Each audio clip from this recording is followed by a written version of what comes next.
Welcome to our పైడీస్ kitchen. ఈరోజు నేను మీకు ఇక్కడ అన్నీ చూస్తున్నారు కదా, చూస్తుంటే తెలుస్తుంది ఏం చేయబోతున్నానో తెలుస్తుంది కదా. అవును, మీరు గెస్ చేసింది కరెక్టే, టమాటా పప్పు. టమాటా పప్పే కదా అని చిన్న చూపు చూడద్దు.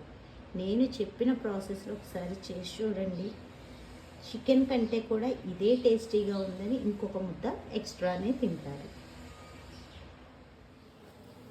టమాటా పప్పుకి కావాల్సిన పదార్థాలు: కందిపప్పు, పచ్చిమిర్చి, ఆనియన్, వెల్లుల్లి, కరివేపాకు, కొత్తిమీర, టమాటా, కొద్దిగా చింతపండు, కారం, ఉప్పు, అలాగే పోపు దినుసులు.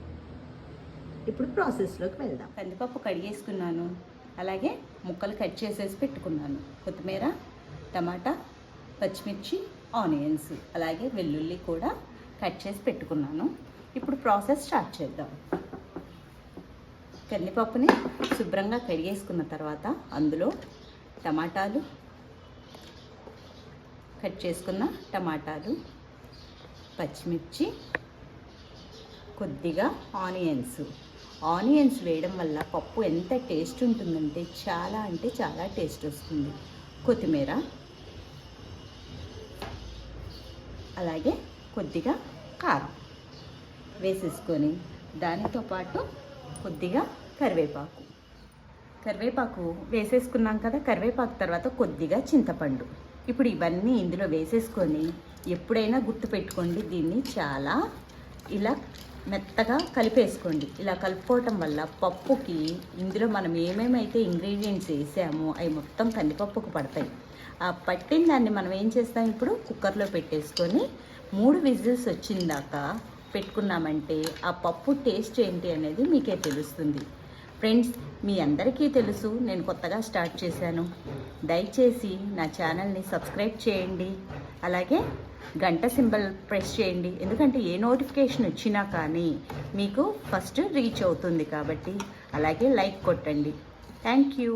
కలిపి పెట్టుకున్నాయి మొత్తం కూడా మనం అందులో వేసేసాం కదా కుక్కర్లో. ఇప్పుడు సరిపడా కొద్దిగా పసుపు, ఒక చిటికెడు వేసేసి, నేను 1 గ్లాస్ కందిపప్పు వేసాను. ఆ గ్లాస్కి 2 గ్లాసులు నీళ్లు పోస్తే సరిపోతుంది. అలాగే నీళ్లు కూడా ఇందులోకి తీసేసుకున్నాము. కుక్కర్ మూత పెట్టేసుకొని ఎగ్జాక్ట్గా 3 విజిల్స్ వస్తే సరిపోతుంది.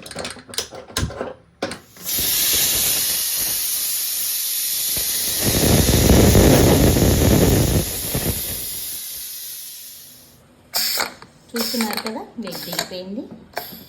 దాన్ని ఓపెన్ చేద్దాం. చూసారా, 1 గ్లాస్కి 2 గ్లాసులు నీళ్ళు అని చెప్పాను కదా. మీకు ఇక్కడ కనిపిస్తుంది కదా, ఎక్కడ వాటర్ అంటూ లేదు. దీనిలోకి 1 స్పూన్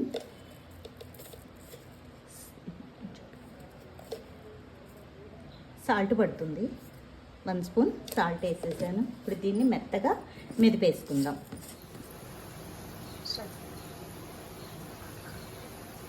చూస్తున్నారు కదా, గిన్నె పెట్టాను. ఆయిల్ ఒక 2 టేబుల్ స్పూన్స్ సరిపోతుంది వేసాను. ఆయిల్ వేడైంది. అందులో ఆనియన్స్, కట్ చేసిన ఆనియన్స్, అలాగే కట్ చేసి పెట్టుకున్న పచ్చిమిర్చి, ఇక్కడ 2 వెల్లుల్లి కనిపిస్తున్నాయి కదా, ఈ వెల్లుల్లిని పగలగొట్టి వేయాలి. చూస్తున్నారు కదా, ఆనియన్స్ వేగుతున్నాయి.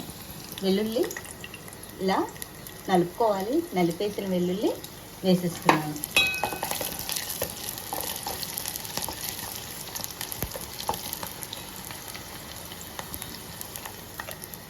అలాగే పోపు దినుసుల్లో ఎప్పుడైనా కానీ ఆవాలు చిటపట అనే సౌండ్ రావాలి. ఇలా వేగుతున్నాయి కదా, తాలింపు గింజలు వేగేలోపు కొద్దిగా జీలకర్ర, ఇది కూడా బాగా వేగాలి.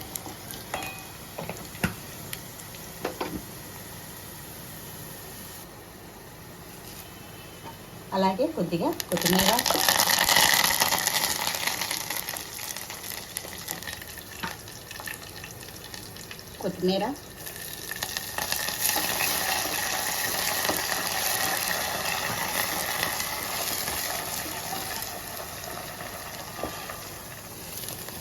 ఇలా వేగిపోతుంది. తర్వాత మనం ఉడికించి పెట్టుకున్న పప్పు ఉంది కదా, ఆ పప్పు మొత్తం దీనిలో వేసేసుకుందాం.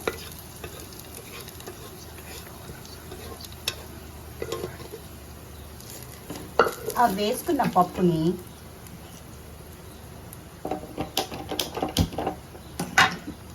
చూస్తున్నారు కదా ఎంత కలర్ఫుల్గా ఉందో. దీన్ని ఇప్పుడు మనం సర్వింగ్ బౌల్లోకి సర్వ్ చేసుకోవడమే.